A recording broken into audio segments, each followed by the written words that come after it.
Hey there, welcome. So today we're going to dive deep into the microscopic world that makes all complex life, well, possible. We're talking about tissues. These are the absolute fundamental building blocks for both plants and animals, and trust me, you might be surprised by just how much you have in common with a giant tree. I know, it sounds like the setup for a really weird joke, right?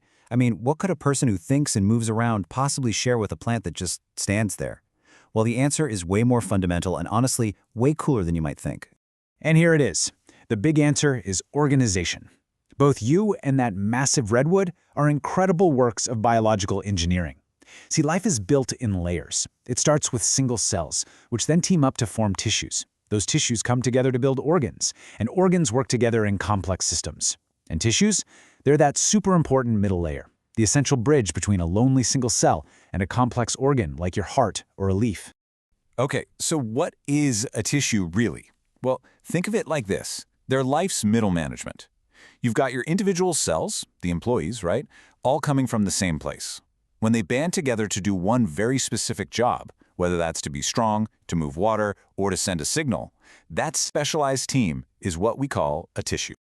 All right, let's kick things off in the plant kingdom. Ever wonder how a tiny seed explodes into a towering tree? The whole secret is its growth engine, the meristematic tissues.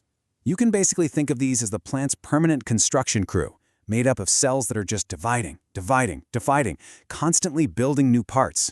And this slide shows it perfectly. Plants have two main growth directions. Right at the tippy tops of the shoots and the roots, you have what are called apical meristems. They're in charge of primary growth, which is all about getting taller. Then, along the sides, you've got lateral meristems. Their job is secondary growth, making the stem and roots thicker. So one makes the plant grow up, the other makes it grow out. But wait, there's a third, kind of sneaky type. Ever wonder how your lawn seems to spring back to life just days after you mow it? You can thank intercalary meristems for that. They're these little emergency regrowth zones located at the base of the leaves. When the top gets chopped off, they just kick into high gear and push out new growth. It's a really brilliant survival trick. Okay, so the construction crew, the meristematic tissue, makes all these new cells. Then what? Well, those cells, they graduate. They stop dividing, hang up their hard hats, and take on a specific, permanent job. They become the plant's full-time specialized staff, what we call permanent tissues. Now, this permanent staff basically comes in three main flavors. You've got parenchyma, which are living cells with thin walls that act as a sort of general packing and storage material. Then there's collenchyma, also living, but with these unevenly thick walls that give flexible support. And finally, you have sclerenchyma. These guys are actually dead at maturity, with super thick walls that provide hardness and strength. As you can see, their whole structure is built for their specific job. So let's zoom in on parenchyma. These are, by far, the most common plant cells out there. They're the plant's packing peanuts, filling in all the gaps between other tissues. But they're also storage lockers for food and water. And in the leaves, they're loaded with chloroplasts, which turns them into these tiny solar-powered photosynthesis factories. Seriously, they're the jack of all trades of the plant world. Next on our list is collenchyma.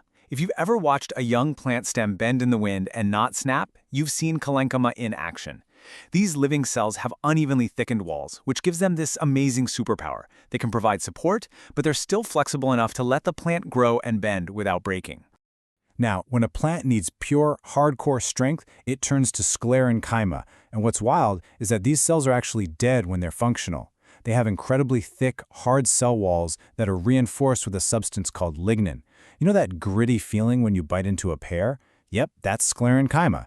It's what makes nutshells so tough. You can think of it as the plant's built-in armor and rebar. But plants can't survive on just structure and stuffing. They need a way to get water from the ground all the way up to their leaves and to get food from the leaves to the rest of the plant.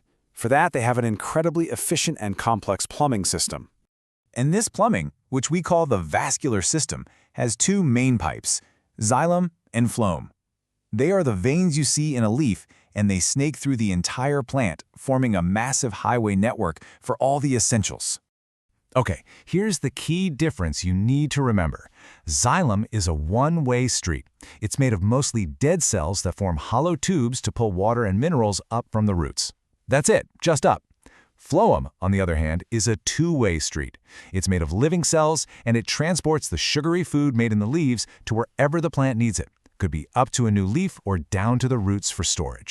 All right, let's jump out of the garden and into the animal kingdom. Now, plants and animals might seem worlds apart, but as you'll see, we're also built from a very similar blueprint of specialized tissues, each one with a critical job to do.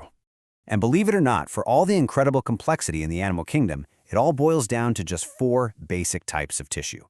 You've got epithelial tissue for covering things, connective tissue for support, muscular tissue for movement, and nervous tissue for control and communication. That's it. Every single organ in your body is just some combination of these 4. Now, we could do a whole series on each of these, but for today, let's focus on our first line of defense, the epithelial tissue that creates a barrier between our insides and the outside world. And this is so cool because it's a perfect example of how nature often lands on the same solution for the same problem. Plants have that protective outer skin, the epidermis. Well, we have epithelial tissue. And it's not just your skin, by the way. It lines everything, all your internal organs, all your body cavities, acting like a super smart barrier that decides what gets in and what stays out. Now, these epithelial cells aren't all the same. They come in different shapes for different jobs. First up, you've got squamous cells. They're super thin and flat, kind of like floor tiles. Their whole design is about letting stuff pass through super fast, which is why you find them in places like the air sacs of your lungs, where oxygen needs to get into your blood quickly. Then you have the cuboidal cells. And yep, just like the name says, they're basically little cubes. That boxy shape gives them more internal space, more room for all the cellular machinery they need to do their jobs of secretion and absorption. You'll find these little workhorses in your glands and in the tiny tubes of your kidneys. And last but not least, we've got columnar cells. These guys are tall and slender, like pillars. That elongated shape gives them a huge surface area, which makes them perfect for the heavy-duty work of absorbing nutrients and secreting substances in our digestive tract, like the lining of your stomach and intestines. It's a perfect case of form following function. So after all that, what's the big idea? What's the main takeaway here?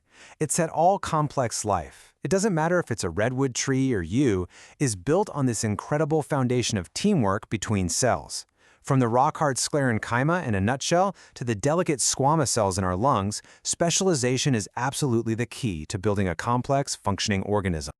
When you really think about it, it all boils down to this. Individual cells giving up their ability to do everything so they can become amazing at doing one thing, all for the greater good of the whole organism. It's a powerful lesson about collaboration that's literally written into the fabric of life itself. Kind of makes you wonder what we could achieve if we applied that same principle on an even larger scale. Definitely something to think about. Thanks so much for joining me today.